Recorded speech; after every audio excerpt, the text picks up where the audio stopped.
नमस्ते, जय हिंद, जय भारत। साथियों, हम आजादी की 75वीं वर्षगांठ मना रहे हैं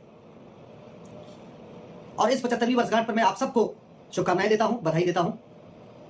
और आज एक बार हम लोग पिछले 75 साल में क्या क्या हमने अचीव किया, क्या कर सकते थे, जो कर सकते थे वो क्या नहीं कर पाए, इस पर चर्चा करते हैं आज। अंग्रेजों के जाने के बाद जब 47 में यहां से ये हुआ कि देश आजाद हो गया है, उसके बाद हमने संविधान बनाना शुरू किया। संविधान सभा का निर्माण हुआ, संविधान सभा की बैठक शुरू हुई और यह हुआ भारत का अपना खुद का एक स्वतंत्र संविधान बनेगा और भारत संविधान से चलेगा। यह भी तय हो गया। भारत न वेद से चलेगा, न कुरान से चलेगा, न गीता से चलेगा, न रामायण से चलेगा, न बाइबल से चलेगा, न कुरान से चलेगा, बल्कि संविधान निर्माताओं ने तय किया कि भारत संविधान से चलेगा। और जैसा मैं बार बार कहता हूं, बहुत सोच समझकर संविधान शब्द का उपयोग किया गया। नहीं तो यह भी कह सकते थे भारत कानून से चलेगा, यह भी कह सकते थे कि भारत कॉन्स्टिट्यूशन से चलेगा। यह तय हुआ कि भारत संविधान से चलेगा। और किसी भी व्यक्ति से आप पूछिए, संविधान का संधि विच्छेद करिए। संविधान दो शब्दों से मिलकर बना है, संविधान। ऐसा विधान जो सब पर समान रूप से लागू हो, उसको कहते हैं संविधान। हमारे पास अंग्रेजी में कोई शब्द नहीं है जो संविधान के लिए उपयोग कर सके। तो हमने क्या किया कि कॉन्स्टिट्यूशन, ये कहा कि भाई संविधान का मतलब कॉन्स्टिट्यूशन। वास्तव में संविधान बिल्कुल अलग है, कॉन्स्टिट्यूशन बिल्कुल अलग है।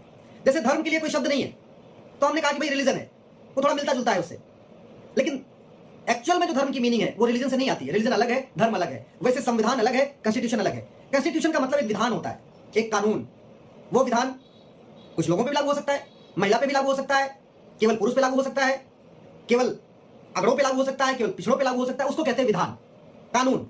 जैसे हमने महिलाओं के लिए अलग से कानून बनाया हुआ है, अल्पसंख्यकों के लिए अलग से कानून बनाया हुआ है, कई सारे कानून हमने SC ST के लिए अलग से बनाए हैं, उसको कहते हैं विधान। लेकिन संविधान का मतलब ऐसा विधान जो सब पर समान रूप से लागू हो। हमारा संविधान कहता है हम भारत को जाति विहीन, भाषा से मुक्त, जातिवाद से मुक्त, भाषावाद से मुक्त, क्षेत्रवाद से मुक्त, अलगाववाद से मुक्त, कट्टरवाद से मुक्त, मजहबी उन्माद से मुक्त, एक भाईचारे से युक्त समृद्ध सशक्त भारत बनाएंगे। यह हमारे संविधान में लिखा हुआ है। आर्टिकल 16 कहता है सबको समान अवसर मिलेगा। आर्टिकल 14 कहता है इक्वलिटी बिफोर लॉ, सब लोग कानून के सामने समान एक बराबर है। आर्टिकल 15 कहता है जाति धर्म भाषा क्षेत्र के आधार पर कोई भेदभाव नहीं होगा। आर्टिकल 20 कहता है right to life and liberty, right to health, ये फंडामेंटल राइट है। सवाल यह है कि क्या भारत में संविधान है? क्या भारत में संविधान है या भारत में बहुविधान है? और दूसरी बात, जो हमारे लाखों महापुरुषों ने, हमारे पूर्वजों ने इतनी यातनाएं झेली, मारे गए, पीटे गए, आजाद ने अंतिम उनको कनपट्टी पे उन्होंने गोली मार ली अपने, भगत सिंह, सुखदेव, राजगुरु जैसे लाखों लोग फांसी पे चढ़ गए, तिलक, लाजपत राय जैसे लोगों को लाठियों से पीटा गया, वीर सावरकर साहब जैसे लोगों को काला पानी दिया गया। आप जरा उस त्रासदी की एक बार कल्पना तो करिए। लोगों ने इतनी त्रासदी क्यों झेली थी? क्या जो वर्तमान भारत है यही भारत उनके मन में था? किसी वर्तमान भारत के लिए उन्होंने इतनी बड़ी त्रासदी झेली? और एक बात और, हम तो बहुत कम लोगों को जानते हैं। हम तो 10,000 लोगों की भीड़ चलती थी आंदोलन करने, उसमें से हम 2 लोगों को जानते हैं, 3 लोगों को जानते हैं जो उस भीड़ को लीड करते थे। 10,000 में से हम ज्यादा 2 लोगों को जानते हैं, 3 लोगों को जानते हैं, एक आदमी को जानते हैं। शेष 9,999 को नहीं जानते। वो लोग तो अनाम हो गए। ऐसे ही उन्होंने देश के लिए कुर्बानी कर दी। किसी को मार के पटरियों फेंक दिया गया, बहुत सारे लोगों को मार के गंगा जी में, नदियों में फेंक दिया जाता था, बहुत सारे लोगों को रात को मार के, दिन को मार के दफना दिया जाता था, बहुत सारे लोगों को मार के जंगलों में फेंक दिया जाता था, असंख्य लोगों की। हम जिन लोगों को जानते हैं ये तो वो लोग हैं जो प्रोमिनेंट थे, जो लीडर थे, जो लीड करते थे, हम उनको जानते हैं। उनके पीछे कितने और लोग तड़पाए गए, कितने और लोग मारे गए, वो हमारी कल्पना के हमें नहीं पता। अब आप जरा सोचिए, क्या भगत सिंह, सुखदेव, राजगुरु का सपना यही भारत था जिस भारत में हम रह रहे हैं? क्या नेताजी ने वो सपना देखा था जिस भारत में हम आज रह रहे हैं? क्या सावरकर साहब का जो सपना था वो साकार हो रहा है? सबका एक ही सपना था, ये भारत आजाद हो और भारत में रामराज्य आए। अब रामराज्य की बात करते कुछ लोग कहते हैं अरे तो तुष्टिकरण की बात हो रही है, सांप्रदायिकता की बात हो रही है। अरे भैया, रामराज्य को समझो ना, रामराज्य क्या है एक बार समझो तो रामराज्य। और दूसरी बात, जब संविधान बनना शुरू हुआ तो उस समय यह हुआ संविधान अपना बनाते, दुनिया के कई संविधान का अध्ययन किया गया और एक नया संविधान बनने में टाइम शुरू हो गया। हमारे उस समय चूंकि यहाँ पे कलेक्टर सिस्टम शुरू हो गया था, तहसीलदार शुरू हो गई थी, अदालतें शुरू हो चुकी थी, तो एकाएक उन सबको बंद करना ये ठीक नहीं था। इसलिए यह तय हुआ कि संविधान तो अपना बना लेते हैं, बाकी रही बात कानून की, इसको धीरे धीरे सरकार आएगी, सरकार अपना इसको बनाती रहेगी। लेकिन दुर्भाग्य आप देखिए, हम आजादी की 75वीं वर्षगांठ मना रहे हैं। हम वास्तव में आजाद भी हो गए हैं, लेकिन वो आजादी आई क्या जिसकी कल्पना हमारे महापुरुषों ने किया था, हमारे पूर्वजों ने किया था। आज भी 1860 का वो IPC भारत में चल रहा है जो तिलक जैसे लोगों को लाठियों से पीटने के लिए, सावरकर जैसे स्वतंत्रता संग्राम सेनानियों को काला पानी देने के लिए, भगत सिंह, सुखदेव, राजगुरु जैसे लोगों को फांसी देने के लिए बनाया गया। मैकाले ने बनाया था 1857 की क्रांति को दबाने के लिए बनाया था। आज भी चल रहा है। परिस्थिति आप देखिए, पहले अंग्रेजों ने यहां पे, अंग्रेज मुगलों से कम नहीं थे, अंग्रेज भी उतने ही खतरनाक थे जितने मुगल थे। अंतर केवल इतना था, मुगल तलवार के दम पे शासन करते थे और अंग्रेज कानून बना के शासन करते थे। वो कानून बना के घटिया कानून बनाते थे और जब उसको लोग वायलेट करते थे कहते तुमने कानून तोड़ दिया, अब तुम चलो जेल में।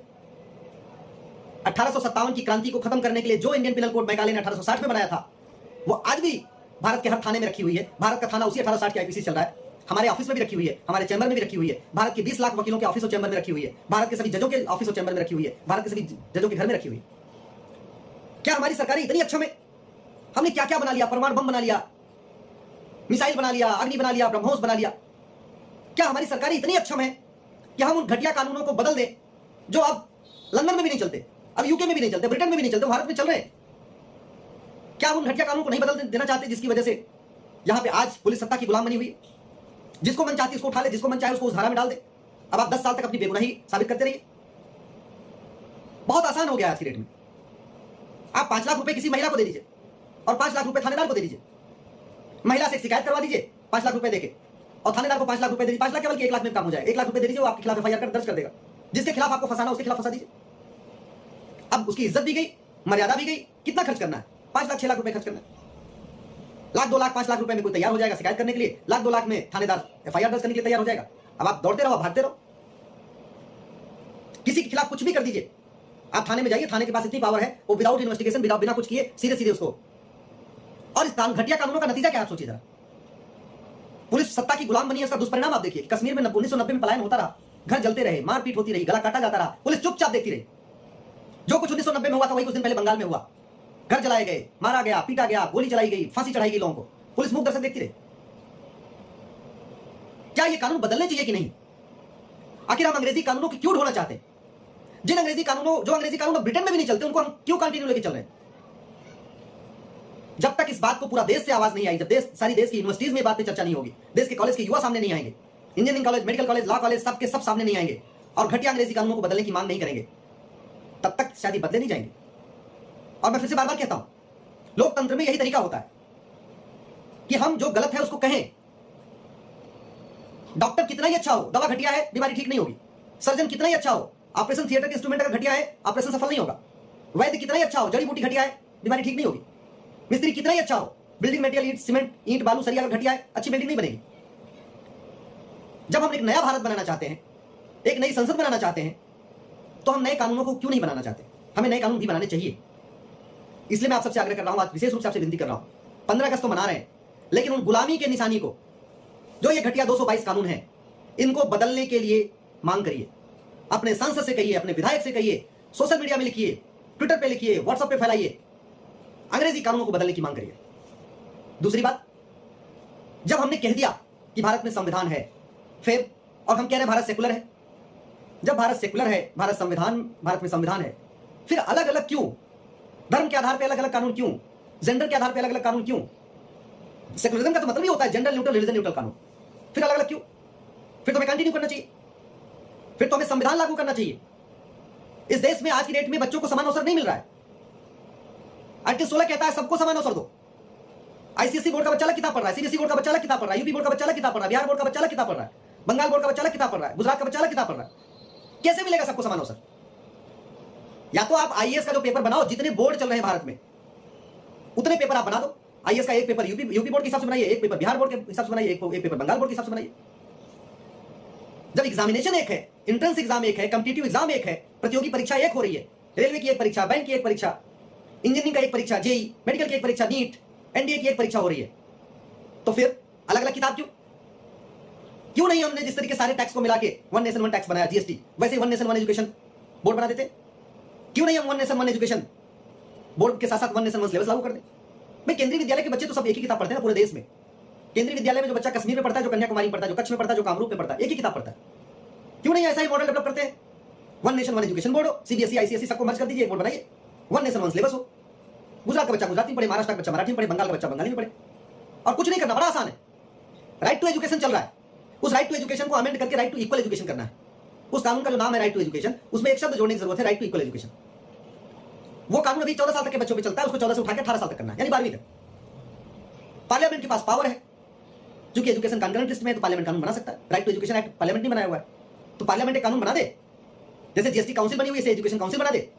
एजुकेशन काउंसिल का मुखिया होगा जो सेंट्रल गवर्नमेंट का एजुकेशन मिनिस्टर, सभी राज्यों के शिक्षा मंत्री उसके मेंबर हो जाएंगे। सब लोग मिलके जितने मेजर सब्जेक्ट है उसका एक कॉमन सिलेबस डेवलप हो जाएगा। फिजिक्स का एक सिलेबस हो जाएगा पूरे भारत का, केमिस्ट्री का पूरे भारत का एक सिलेबस हो जाएगा, मैथ, जूलॉजी, बॉटनी सबका एक सिलेबस हो जाएगा। हाँ, कुछ एक विषय 2 विषय राज्यों को दे दीजिए, वो अपने हिसाब से जो उनकी लोकल चीज है उसको भी पढ़ा दे बच्चों को। वहाँ का जो लोकल इन्वायरमेंट है उसके बारे में एक पतली सी किताब उसकी शुरू कर सकते हैं। जो लोकल हिस्ट्री है उसकी एक अलग से किताब शुरू की जा सकती है। भाई 5 या 6 किताबें सेंट्रल गवर्नमेंट में सबकी कॉमन हो जाएगी। फिजिक्स कॉमन हो जाएगी, केमिस्ट्री कॉमन हो जाएगी, मैथ कॉमन हो जाएगी, जूलॉजी कॉमन हो जाएगी, बॉटनी कॉमन हो जाएगी, इंग्लिश कॉमन हो जाएगी, हिंदी कॉमन हो जाएगी, संस्कृत कॉमन हो जाएगी, सब कॉमन हो जाएगा। इन्वायरमेंट, हिस्ट्री, ये लोकल आप वहाँ स्टेट हिस्ट्री की भी कॉमन किताब हो जाएगी। एक किताब पतली सी वहाँ पे सप्लीमेंट्री टाइप की स्टेट अपना चला सकते हैं। गुजरात के लोग गुजराती में पढ़े, बंगाल के लोग बंगाली में पढ़े, बिहार के लोग बिहार हिंदी में पढ़े, कश्मीर के लोग अपनी भाषा में पढ़े, असम के लोग अपनी भाषा में पढ़े, तमिलनाडु के लोग अपनी भाषा में पढ़े। उससे देश की एकता अखंडता मजबूत हो जाएगी होगी। ये जो हमारे संविधान निर्माताओं का सपना था, भगत सिंह सुखदेव राजगुरु का सपना था, सावरकर साहब का जो सपना था, जो गांधी जी का सपना था, नेताजी का सपना था, उनका सपना ही था एक भारत श्रेष्ठ भारत। एक भारत श्रेष्ठ भारत के लिए सबसे पहली रिक्वायरमेंट है वो है uniform education, one nation one education, one nation one syllabus. ऐसे ही दुनिया भर के कानून बना रखे हैं अब भ्रष्टाचार अपराध के, घूसखोरी का अलग कानून, जमाखोरी का अलग कानून, मिलावटखोरी का अलग कानून, कालाबाजारी का अलग कानून, नशा तस्करी का अलग कानून, मानव तस्करी का अलग कानून, गौ तस्करी का अलग कानून, कालाधन का अलग कानून, बेनामी संपत्ति, दुनिया भर का मकर जाल बना रखा है। और कोई भी कानून ऐसा नहीं जो दुनिया का सबसे बढ़िया हो, सारे घटिया कानून। इस 1860 की आईपीसी को और जो बाकी और जो कानूनों का मकर जाल चल रहा है अलग अलग, सबको मिला के एक बढ़िया इंडियन पिनल कोड बन सकता है आज की जरूरत के हिसाब से। उसमें कट्टरवाद भी एक चैप्टर हो, धर्मांतरण का भी एक चैप्टर हो, लव जिहाद का भी एक चैप्टर हो, घुसपैठ का भी एक चैप्टर हो, सारा उसमें डाल दीजिए, बढ़िया एक किताब बन जाएगी, one nation one penal code. अपराध के लिए केवल एक कानून हो सकता है, सिविल राइट ह्यूमन राइट के लिए एक कानून हो सकता है। जो भी 36 कानून चल रहे हैं हिंदू मुस्लिम पारसी ईसाई के अलग, सबको मिला के one nation one civil code हो सकती है। और कोई दिक्कत नहीं है। हम लोग जैसे डायरी रखते हैं, 12 महीने की डायरी होती है, पहला महीना जनवरी, दूसरा महीना फरवरी, तीसरा महीना मार्च। या जैसे हम पढ़ते हैं किताबें कैसे पढ़ते हैं, 20 चैप्टर होते हैं, फिजिक्स पढ़ते हैं 25 चैप्टर होते हैं, 40 चैप्टर होते हैं, चैप्टर वाइज 1 2 3 4 5 करते चले जाते हैं। वैसे ही हम अपराध वाइज, अपराध के हिसाब से जितने तरीके के अपराध हैं सबके सेक्शन डालते चले जाएगा, आईपीसी डेवलप हो जाएगी।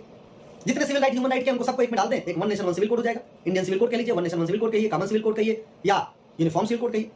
ऐसे ही आपका जो है जितने भी लेबर लॉज हैं सबको मिला के one nation one labour law, one labour code, uniform labour code बनाया जा सकता है।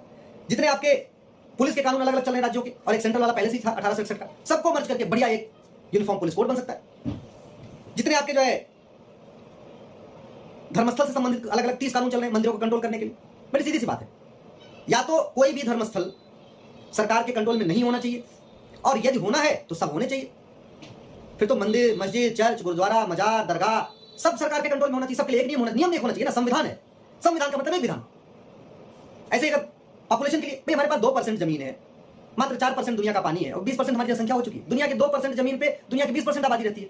दुनिया का 4% पानी, दुनिया के 20% लोग पी रहे हैं। सबसे बढ़िया इसको एक 2 चाइल्ड पॉलिसी बन जाए, सब लोग फॉलो करेंगे। और ये हमारे कॉन्स्टिट्यूशन में भी है, और भगवान राम ने शुरू किया था। मानव इतिहास में सबसे पहली बार एक पति एक पत्नी का नियम भगवान राम ने लागू किया था, और जनता को स्पष्ट संदेश देने के लिए चारों भाइयों ने एक विवाह किया। मानव इतिहास में सबसे पहले जनसंख्या नियंत्रण पॉपुलेशन कंट्रोल पॉलिसी भगवान राम ने लागू किया था। चारों भाइयों ने के 2 बच्चे। मानव इतिहास में यूनिफॉर्म एजुकेशन सबसे पहले भगवान राम ने लागू किया था। समस्त गुरुकुल का सिलेबस एक, गरीब पढ़े, अमीर पढ़े, ब्राह्मण पढ़े, क्षत्रिय पढ़े, वैश्य पढ़े, शूद्र पढ़े, सबके बच्चे एक किताब पढ़े। आज की डेट में क्या हो रहा है, मंत्री जी का बच्चा अलग किताब पढ़ रहा है, संतरी जी का बच्चा अलग किताब पढ़ रहा है। मिडिल क्लास की अलग किताब, एलिट क्लास की अलग किताब, लोअर क्लास की अलग किताब, ईडब्ल्यूएस की अलग किताब, बीपीएल की अलग किताब, सीबीएसई की अलग किताब, आईसीएसई की अलग किताब। अगर हम आजादी की 75वीं वर्षगांठ मना रहे हैं तो हमें जरा एक बार सोचना चाहिए कि जिन लोगों ने इतनी बड़ी कुर्बानी दी, जिसकी वजह से हम आजाद हैं, उनका सपना क्या था। एक बार हमें कॉन्स्टिट्यूशन के प्रियम्बल को देखना चाहिए, संविधान का जो पूर्व पहला जो है, जहां प्रस्तावना लिखी हुई है, उसको पढ़ना चाहिए। वो कहता है इक्वल अपॉर्चुनिटी, वो कहता है सोशल इकोनॉमिक जस्टिस। संविधान का प्रस्तावना में लिखा हुआ है देश की एकता अखंडता मजबूत हो, भाईचारा मजबूत हो। कैसे आएगा? अलग अलग कानून थोड़ी आएगा, एक कानून होगा, जो नियम हो एक हो। 4 शादी का नियम है, सबके लिए 4 शादी। 1 शादी का नियम है, सबके लिए 1 शादी। 2 बच्चे का नियम है, सबके लिए हम 2 हमारे 2। 4 बच्चे करना है, 8 बच्चे करना है, सबको खुली छूट। जो नियम हो वो सबके लिए एक होना चाहिए, अलग अलग नहीं होना चाहिए। मुझे लगता है कि इसके बिना ये संविधान की हमारी ये बहुत जरूरी है, इसको लागू करना बहुत जरूरी है। बहुत बहुत आभार।